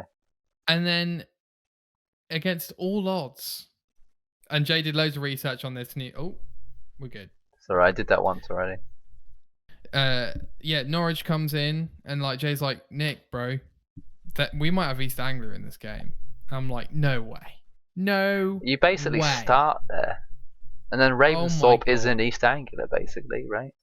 Jay, what a dream come true. There's Thetford. What a dream come true. Thetford's in the game. Like, Thetford's like actually a pretty, like a big thing. Like, you have to like help out the king of Thetford or whatever for like a big chunk of it. Or at least for that county. Or how do they pronounce it? Yeah, it's like Old English or whatever it might be. Oh, dude, the Old English on some of these counties is absolutely phenomenal. Like Nottinghamshire and stuff like that. Exactly, which I think is what it was called. Like, that's the point, right? Right. I don't know. Odd stuff, but yes, I agree. I love because like Leicestershire is like Leicestershire. It's something so stupid. long. Oh my god, yeah, no, but dude, like. Is it the Wensum River, like being on the map? I'm like, I can't believe this. It's like how you come into the game, right? You come in from that side of East Anglia. Yeah, that's how you arrive in England. Is you arrive and you go past Norwich and other places. I didn't even realise. Oh, that is bonkers. I know. It's like literally one of the first. Well, it's right after the tutorial. It's like when you arrive. It's right good. Days, dude, it's so cool. That's in the game. Finally, yeah. Finally. We done it. We did it. Game over. Drop the mic. Just trying to... yes. Some of the story arcs, we probably didn't touch on how good of them some are in each county. Sure. Because some of them are better than others. All of them pretty much political, which is surprising, considering it's an AC game. I mean, it was still very, religion-based, a lot of it, right? There's always some sort of religious character you have to kill, like a priest or whatever. I mean, the monasteries, Vikings have all been very known. What do they keep calling the Vikings? Do they call them druids? Or they call them pagans? They're pagans, right? Pagans. Yeah, they use it. They almost use it as like a derogatory thing. And the English against Saxons, right? Yeah, exactly. They call them the Saxons or whatever. Yeah. Which I think good history. I was thinking of that. you probably know. You know the storyline with the young king who takes over because his dad gets murdered, and then the son of Ragnar Lothbrok, he betrays you basically, and then he's like, "Give me a death, Eivor." Oh yeah, that was good. Like I say, some of the story writing in this was probably some of the best. Again, like this along with Odyssey is just next level stuff. It's true. Like it's just we can't really say too much because again, it's just like all expectations at this point. Like it needs to be this good of a quality each time. Like AC can't get any worse than this. I don't think. If that makes if a game it just isn't to this quality anymore, don't release it. I know what you mean. It's a bit like the AAA conundrum, isn't it? It's like when you make a series like COD, if you make a bad one, you're so done. Which the next one is supposedly supposed to be, bad. Everyone's saying it's bad or whatever, but I think it'll still sell the same. I agree, and I don't think Cold War was particularly good, but yeah, it's kind of whatever. Last thing, Jay, I know you're very tired and you've got work tomorrow. Achievements. Oh yeah, I definitely haven't got them all, but I've got a good amount of them. What were you talking, like 89%? Yeah, I might even have to look, but yeah, have a gander. While you're looking, Jay, I want to just give a quick shout out to some of the tracks that I liked on the soundtrack. So Out of the North is a must listen. Then you've got Frozen Lands, Kingdom of East Anglia, The Bounteous Earth, all great tracks. Asgard, Hall of the Aesir is like the background music to when you go in Asgard, which is great. Valhalla Nights is a good track. Leaving Valhalla is a good track. Kingdom of Wessex is a great track. Ravensthorpe's okay. Frozen North's great. This is all kind of backgroundy sort of tracks, by the way. The Septidal is great. That grew on me quite a bit, that one, actually. And then you've got your classics like the main theme and stuff. And then also the song which I meant to say earlier but couldn't think the name of it. I think it's called Viga Huga, which is Lust for Battle. Okay. I'm pretty sure. I'm pretty sure they say that in the game, don't they? They talk about that. Maybe that sounds familiar to me. I thought it sounded like this is a throwback. Uh-oh. At the start of Gladiator, when they're in Germania, wow. Right? The guy chops the messenger's head off, and I swear he says "Viga Huga." I swear that's what he says. Probably. I swear. Probably. But anyway, that is like the battle theme that has like a slow build up when you raid, and it's awesome. But anyway, Jay, what are your achievements? I have 59 out of 70. So if I wanted to, I could easily get those last 11. But I know I'd probably 8 of those are really easy to get. I just can't be asked to do them. Like it would take me a good day or maybe a weekend to finish them off. So that's nothing for you, man. It's nothing, but I've got other things to play. You got a lot to play, yeah. Well, Jay, I've got them all. Yes. Yeah. Yes, I do. Yeah. Yes, I have every single achievement. Yes. Okay. Yes. The biggest pain, most of them were okay. Biggest pain out the top of my head would be the fish one, just because I was stressing about it a little bit. And the mastery challenges by a country mile. Just, please don't do that again, Ubisoft. I appreciate that you're making me play it by putting achievements next to it, and you can do it. It's just when you lose and lose and lose, you're like, okay, how much time? Yeah, there's definitely one I got stuck on, and I'm just like, no, I'm good, I think. Yeah, they actually made him a little bit easier, believe it or not. Okay, fair enough. Yeah. Jet, any closing thoughts you'd like to say on Valhalla? Yeah, I think I've said it a lot. But Valhalla's, we've sort of gotten to a point now where AC is sort of the quality is just so good that we can't even imagine what the next one's going to be like. What could they possibly do, right? Japan. Well, yeah, we're kind of hoping for that, but they did say they weren't going to do that, so I don't know. I honestly think I think yeah, exactly. I think I'm going to be happy with whatever they do next. But as long as if it's anything like this, then golden, all good. Yeah, dude, I love this game. Thank you for your time, Jay. Yeah. Appreciate it. I think we covered off quite a bit. So, if anyone does have any more comments or queries on our thoughts on Valhalla, you can always do your normal stuff and just go on social media and stuff like that.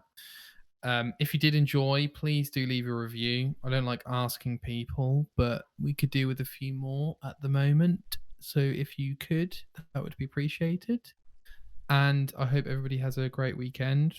And maybe checks out Valhalla if they haven't already and they want to. Yes, it's definitely worth it. I recommend playing Origins or Odyssey as well. There we go. From the Goldilocks game himself. Yeah. Alright guys, we will see you next week with a normal show, normal segments. Yeah. And probably quite a lot to talk about. Some more games, definitely. Hopefully, yeah. One game in particular. Yes. We'll see how we do. Absolutely. See how we do. Alright. Thanks everyone. Bye bye.